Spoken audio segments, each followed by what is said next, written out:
Barchalarimizga Allohning rahmati bo'lsin. Ramazon ko'p yaxshiliklarga fursat bo'lgani kabi, nafsimizni yomonliklardan tiyishga odat qilishimiz uchun ham Ramazon katta fursat.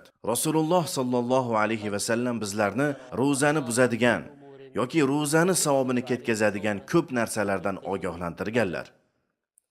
Ro'zador barcha a'zolarini harom ishlardan tiyishga jiddiy jahd qilishi kerak.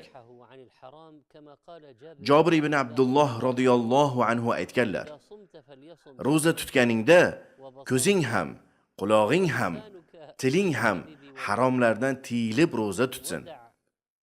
Va xodimlarga aziyat berishdan saqlan. O'zingni salobatli, xotirjam tut. Ro'zador bo'lgan kunlaring bilan ro'za tutmaydigan kunlaring bir xil bo'lmasin. Ibn Abi Shayba rahimahulloh rivoyat qilganlar.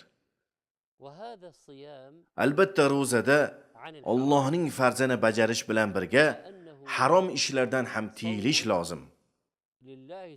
Ba'zilar ro'zador bo'lib, ro'za kunlari yoki kechasi ko'zini haromdan tiymaydi.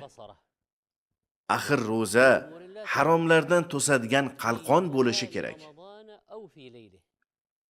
Rasululloh sallallohu alayhi va sallam yigitlarga nasihat qilib aytganlar: kim sizlardan uylanishga qodir bo'lmasa, nafil ro'za tutsin.